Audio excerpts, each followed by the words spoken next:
सबसे बड़ी बात तो गृह मंत्री बोल चुके थे का कोई मतलब नहीं है। गृह मंत्री मुद्दे पे बिल्कुल नहीं थे, और जो उनसे जो जवाब मांगा जा रहा है उसका जवाब तो गृह मंत्री छोड़िए किसी भी वक्ता ने नहीं दिया सरकारी पक्ष से। तो और अगर बोल भी चुके थे तो प्रधानमंत्री ने कल कौन सा बड़ा एक्सक्लूसिव और नया लिखा हुआ अपना लेख पढ़ दिया था। वो जो पढ़े सब पुरानी बात ही थी, उसमें कुछ नया तो था नहीं। और सबसे बड़ी बात ये कि अगर राहुल गांधी ने कहा था कि रावण को उसके घमंड ने मारा, तो उसका जवाब ये दे रहे हैं कि कांग्रेस 400 से 40 पे आ गई। तो कांग्रेस 400 से 40 पे 10 साल पहले आई थी, और राहुल गांधी ने जो कहा था वो अपने अनुभव से कहा था। तो अब इसमें प्रधानमंत्री ने जो कल उसकी चर्चा की वो क्या था, और क्यों वो संसद और देश का समय खराब कर रहे थे। जाहिर है कि उनको संसद में बोलने के लिए बुलाया गया था, वो नहीं आ रहे थे, इसलिए विश्वास प्रस्ताव लाया गया था, ये सबको पता था। तो उनसे स्पेसिफिक जवाब की उम्मीद की गई थी, और स्पेसिफिक 3 सवाल पूछे गए थे कांग्रेस की तरफ से, जो तरुण गोगोई ने पूछे थे।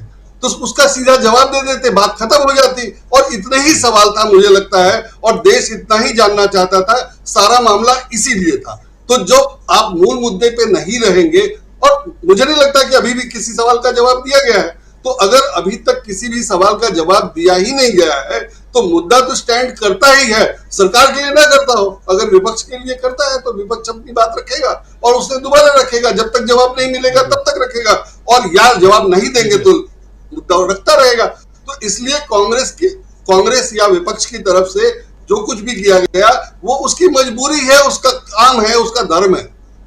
अगर सरकार मणिपुर पे ध्यान नहीं दे रही है, मणिपुर को उसने जलता छोड़ दिया है, और विपक्ष को लग रहा है कि सरकार को कार्रवाई करनी चाहिए, और विपक्ष को लग रहा है कि सरकार को कार्रवाई करने के लिए मजबूर करना जरूरी है, तो विपक्ष अपना काम कर रहा है। सरकार बताए कि उसको ऐसा क्यों नहीं करना चाहिए, सरकार बताए कि जो वहां हो रहा है वो सर्वश्रेष्ठ है, या इससे अच्छा कुछ किया नहीं जा सकता है, या हमने जो सब किया वो जो सब किया जा सकता था वो सब हमने किया है। तो सरकार ने ऐसा तो कुछ नहीं कहा है। तो जाहिर है कि जो करना है, जो होना चाहिए, वो सरकार नहीं कर रही है।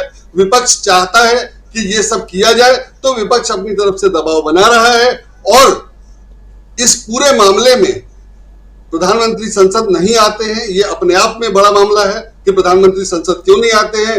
मणिपुर के मामले के बावजूद, मणिपुर के मामले में सरकार को खुद ही जवाब देना था, पूछने की जरूरत ही नहीं पड़नी चाहिए थी वहां क्या हो रहा है। ये संसद में अपने आप सरकार का बयान होना चाहिए था, बिना पूछे कि वहां क्या हो रहा है, क्यों और क्यों हो रहा है। तो ये सब कुछ नहीं हुआ, प्रधानमंत्री संसद नहीं आए, तब अविश्वास प्रस्ताव लाया गया। और अविश्वास प्रस्ताव के तीसरे दिन, जिस दिन अविश्वास प्रस्ताव पे चर्चा शुरू हुई, उसी दिन आ गए होते तो भी लगता कि हाँ भाई वो सुन रहे हैं, कम से कम आरोप तो सुन रहे हैं, कम से कम चिंतित तो हैं। तो ऐसा कुछ भी नजर नहीं आया। और 3 दिन बाद जब शाम को वो बोलना शुरू किए, दिन भर संसद चलने के बाद, तो उन्होंने, जैसा आप लोगों ने बताया और जैसा सब लोग जानते हैं, उन्होंने मणिपुर की चर्चा नहीं की। तो विपक्ष के पास क्या उपाय था? उसने उनको मणिपुर पे बोलने के लिए बुलाया था, अब वो रावण के बारे में बोल रहे थे, वो ये बता रहे थे कि कांग्रेस 400 से 40 पे क्यों आ गए। तो जाहिर है ना विपक्ष ये सुनने के लिए बैठा था, ना विपक्ष ने उनको उसको बुलाने के लिए, ये सब सुनने के लिए बुलाया था। तो कांग्रेस को वॉकआउट करना मजबूरी थी। कांग्रेस ने वॉकआउट किया तो सबने देखा, मैं देख नहीं पाया, मैं प्रधानमंत्री का भाषण सुन नहीं पाया। मैंने आज तक प्रधानमंत्री का कोई भी भाषण 1 मिनट भी नहीं सुना। कल मेरी बड़ी इच्छा थी कि सुनूं कि वो बोलते क्या है, और इस तरह घिरे हैं तो उनका बॉडी लैंग्वेज क्या होता है। बात तो मुझे पता था कि वो क्या बोलेंगे, लेकिन मैं उनका बॉडी लैंग्वेज देखना चाहने के बावजूद म्यूट करके उनको नहीं देख पाया। ये मेरा प्रॉब्लम हो सकता है कि ये मेरा निजी प्रॉब्लम है, और मुझे नहीं, उनको पसंद नहीं है इसलिए ऐसा। लेकिन फैक्ट ये है कि जब आप जब दिखा रहे थे कि नरेंद्र मोदी ने क्या कहा, तो भी मैं नहीं देख पाया। तो ये हालत है, और वो सिर्फ इसलिए कि फैक्ट नहीं था। अगर फैक्ट होता तो मैं क्यों नहीं देखता, लेकिन उसमें कुछ फैक्ट ही नहीं था। मैं यही मानता हूं कि उसमें कुछ फैक्ट नहीं था। और ऐसे में संजय जी, मोदी जी नारे लगवा रहे थे सदन के अंदर, और ये भी ऐसी घटना जो संसदीय इतिहास में, अब मेरी नज़र में तो आप तमाम लोग भी संसद की कार्यवाही की रिपोर्टिंग करते रहे हैं, मैं भी करता रहा हूँ, उस हिसाब से मैं बोल रहा हूँ कि मेरे नज़र से ये पहली बार देख रहा था कि प्रधानमंत्री नरेंद्र मोदी जो हैं वो, यानी कोई किसी देश का प्रधानमंत्री सदन के अंदर नारेबाजी करवा रहा है, यानी नारे कुनबा बढ़ेगा। यहां से आप क्या देखते हैं? मुंबई से उम्मीद है, निश्चित रूप से मुंबई से उम्मीद है। और सबसे बड़ी बात यह है कि मुंबई में शिवसेना की सरकार नहीं है, उसकी माने ठाकरे की सरकार गिरा दी गई, उसके बाद उन्होंने मुंबई में बैठक रखने का प्रस्ताव किया है, तो ये सबसे बड़ी बात है। और बैठक अगर हो रही है तो इससे समझ में आता है कि वहां कौन मजबूत है। सरकार किसी की हो, वहां बैठक हो रही है और वो विपक्ष की बैठक होगी और उन्होंने वहां प्रस्ताव रखा और बैठक हो रही है, तो ये अपने आप में पर्याप्त है कि वहां कौन मजबूत है। एक तो ये उससे साबित होता है और इसलिए मुझे उस बैठक से उम्मीद है।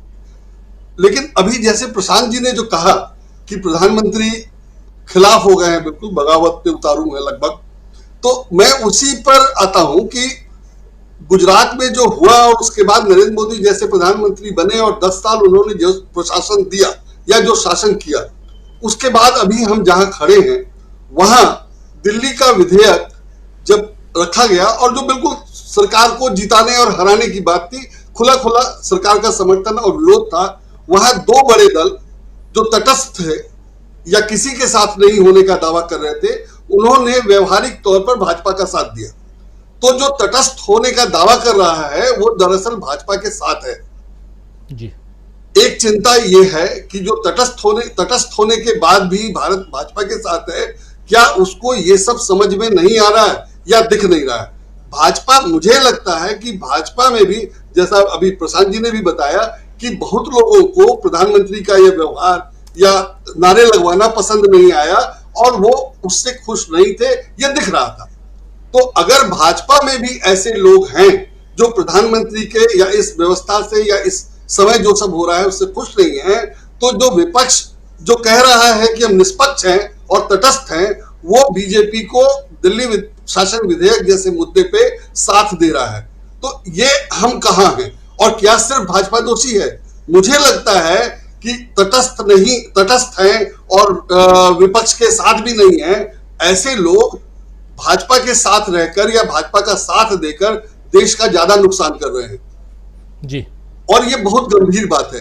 तो मुझे लगता है कि अभी जो स्थिति है उसमें संघ परिवार को ये सब देखना चाहिए कि आखिर उसने देश को जो विपक्ष दिया था, गैर कांग्रेस विपक्ष दिया था, उससे देश को क्या मिला या उसने देश को क्या दिया। तो जो हालत है वो निश्चित रूप से बहुत चिंताजनक है और इसको संभालने का काम अगर संघ परिवार की ओर से नहीं हो रहा है तो कम से कम जो तटस्थ होने का दावा कर रहा है उसको तो सोचना ही चाहिए। जो विपक्ष में है वो तो है ही है, उसका बायस हो सकता है, मेरी तरह नरेंद्र मोदी से उसका बायस हो सकता है, लेकिन जो तटस्थ होने का दावा कर रहा है, जो विपक्ष के साथ नहीं है, वो किस मुद्दे पर विपक्ष बीजेपी का साथ दे रहा है या सरकार का साथ दे रहा है, ये गंभीर मुद्दा है। तो जो हो रहा है वो सिर्फ कांग्रेस की या विपक्ष की या इंडिया की चिंता नहीं है, वो देश में हर व्यक्ति की होनी चाहिए, वो बीजेपी के नेताओं की भी होनी चाहिए। बीजेपी के नेता अगर बीजेपी में हैं और कायदे कानूनों से बंधे हैं तो ठीक है, समझ में आता है कि वो पक्ष में वोट दें, लेकिन जो लोग तटस्थ होने का दावा करते हैं उन्होंने समर्थन क्यों किया उस पर सोचने की जरूरत है। और अगर ऐसे समर्थन किया जा रहा है तो ऐसे लोगों का हम क्या करें। अगर ऐसे लोग हैं और अगर ज्यादा हैं तो निश्चित रूप से देश यही चाहता है, बहुमत यही चाहता है, और अगर ऐसा नहीं है तो हमें चिंता की बात है। दूसरी बात यह है कि अभी तक हम लोग यही कहते रहे कि प्रधानमंत्री, भाजपा या संघ परिवार को वोट की चिंता नहीं है, वो ऐसा कोई काम नहीं करते जिससे वोट मिले, ना ही इसके लिए आवश्यक लीपापोती करते हैं, जो कि कोई भी करता है पॉलिटिक्स में, वोट के लिए लोग करते ही हैं। अभी तक दिखाई दे रहा है कि प्रधानमंत्री को इसकी बिल्कुल चिंता नहीं है, संघ परिवार को इसको बिल्कुल चिंता नहीं है।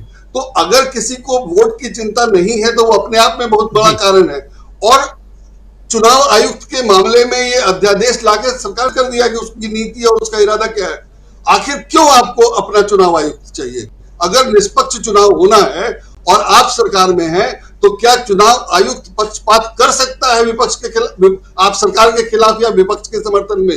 जाहिर है नहीं कर सकता है। और अगर कर सकता है तो वो व्यवस्था ठीक करने की जरूरत थी, अध्यादेश ला करके नियुक्ति पे किसी का सरकार को अपना अधिकार नहीं पाने की जरूरत थी। तो सरकार ने तो ये दिखा दिया कि उसकी अपेक्षा चुनाव में गड़बड़ी करने से है, और अगर चुनाव में गड़बड़ी करने से उसकी अपेक्षा है तो वो जो कर रहा है वो उसकी नीयत है। और फिर यह सवाल उठता है कि क्या संघ परिवार यही चाहता है, और संघ परिवार अगर चाहता है ऐसा, तो क्या देश को इस संघ परिवार का समर्थन करना चाहिए? मुद्दा वो है, मुझे लगता है। राजीव जी जी।